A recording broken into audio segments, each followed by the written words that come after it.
2 seasons in, 2 one-loss seasons, and here we are in our 3rd season in this series, and heading into the offseason, another year of being a hot coach.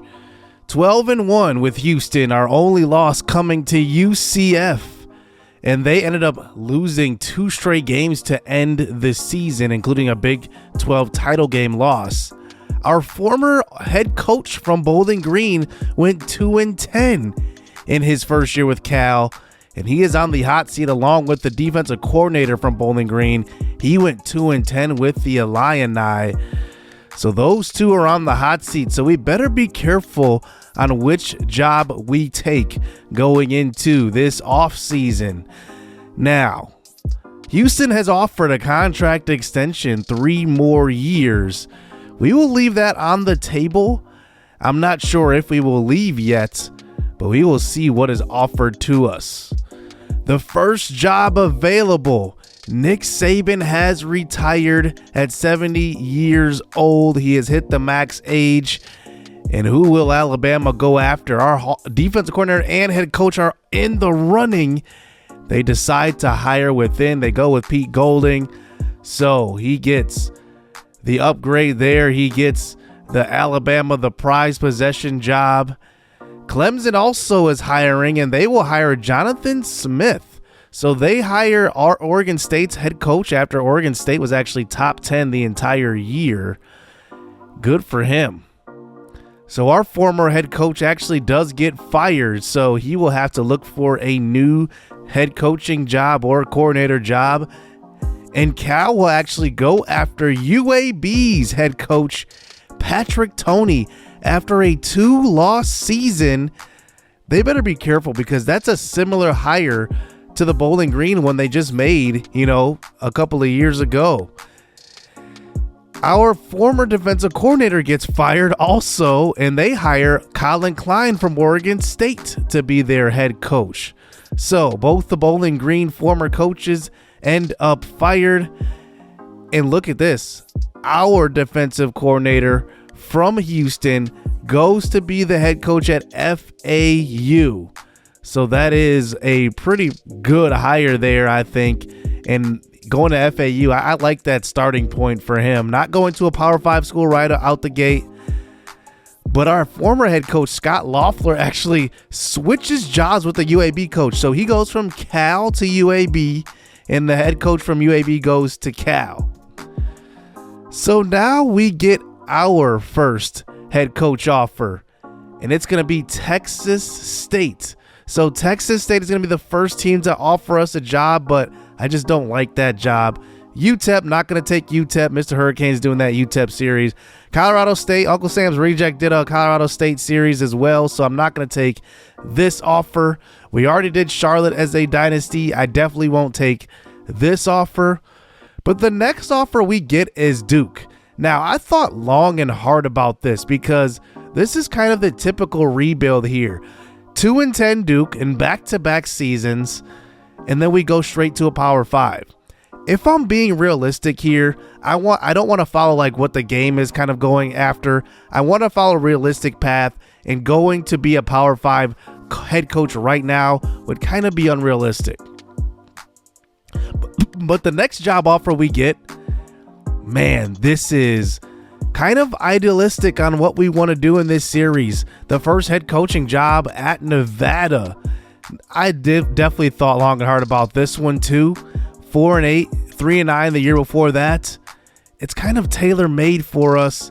So I look at the jobs coming up and just look to see like if there's anything that is intriguing to us, and looking at the field positions to see like where other coaches came from. And ultimately, I kind of decide to wait it out a bit, and we decide to pass on that job. Well, it looks like Alabama's hiring, but look who else. Ohio State. They offer us the offensive coordinator job. You want to talk about once in a blue moon this job becomes available? Wow. Just looking at Ohio State, they have not lost a game in 3 years, and they want us to be their offensive coordinator. I mean, this is just simply incredible. this would be a match made in heaven. But to be honest, we want to carve out our own path and not just go straight to the top. So we will decline that because I am more interested in going to a program that I can turn things around with in a Power 5 conference that isn't just, the Ohio States, the Alabamas. So a job that really intrigues me right here is Baylor. Baylor is obviously going to be a school every year that's going to be in the top 25 pretty much. Last year they had 4 losses, but I decided to actually turn that one down. And I'm hoping that another job opens up that does intrigue me. We come across the Mizzou job offer. This right here is kind of what I'm thinking.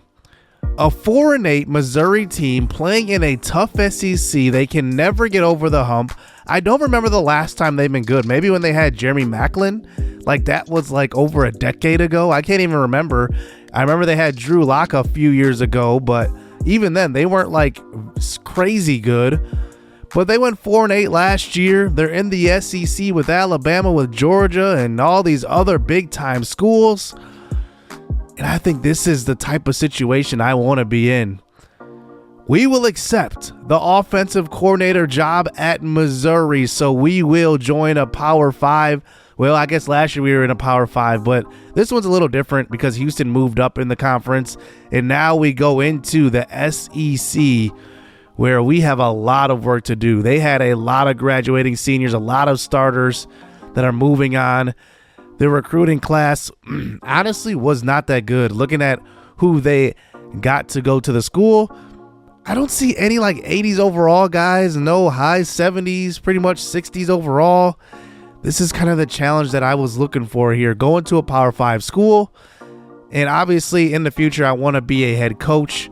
But this is a big challenge. They had the 90th ranked recruiting class. I mean, this is kind of going to be an uphill battle. If we can turn this around, we might have our ticket to be the head coach pretty much anywhere.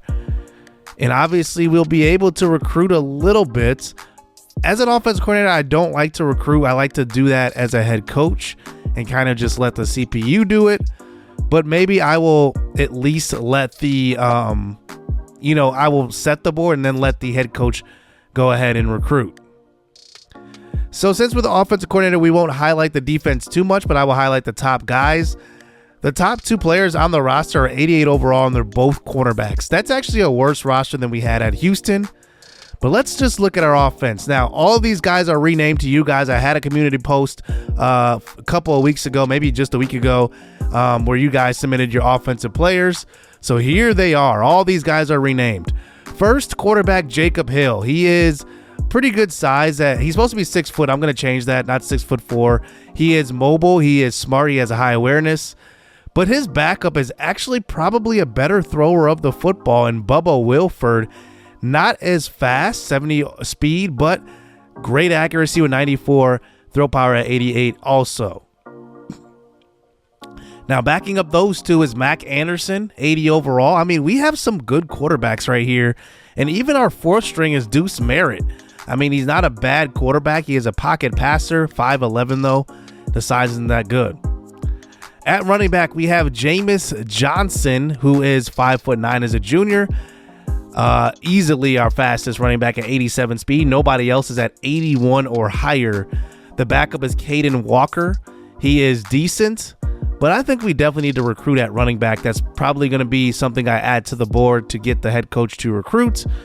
Carter Logsdon is a decent backup, and I think those two are going to be competing for the backup job. And then you saw the rest of the running backs as well.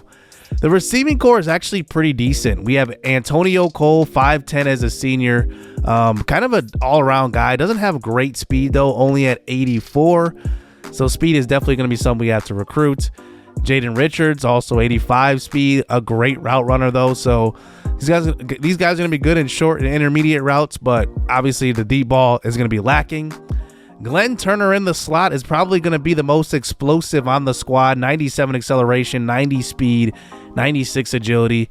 86 route running is decent, but he's going to be in the slot, so we're probably going to have some packages at running back for him just because of his explosiveness. Jeremy Five Coat is a 6'5" go up and get it type of receiver. I'm hoping I can use his size and his jumping ability. Walker Banks is another receiver who looks like he's just a well-rounded guy. Doesn't do anything too great, anything too bad also. Makai Sampson is a decent 6-string receiver, and in case of injury, he will step in and play. But the guys here at the bottom probably won't play much. Jamison Everett, he's in the 60s overall. He probably would be a special teamer. Dre Kimbrough is a freshman, and then Brian Griffin down there as well. We have two pretty good tight ends with Nathan Claflin. He is decent, not great. He has okay speed at 76. And then Luis Galvez is kind of the same exact player, so both of them will kind of play equal playing time there. And then Clancy Yarbrough, no relation to Marlon Yarbrough, who, if you're a fan of my channel. And he's just okay. He'll probably not get in as much as the other two. And then John Osborne, kind of just a 4-string tight end. He needs some development as well. I only decided to rename the starters on offensive linemen. So Jordan Bennett at left tackle, Kento Tetsumoto at left guard, Samson Sanders at center.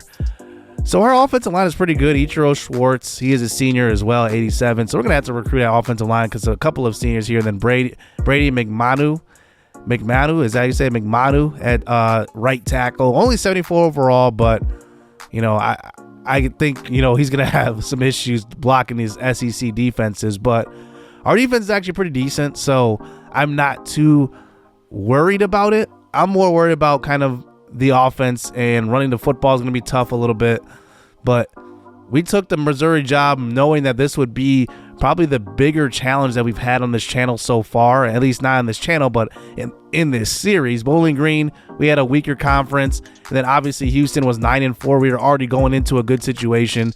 They already had a good offense. Our schedule looks like this. We start with Memphis on the road and then Oregon State on the road. So two top 5 teams in our first 3 games as we go return home versus Alabama, and they are number 2. Then we play Vandy, Georgia, and Ohio State all in a row. This is a tough schedule.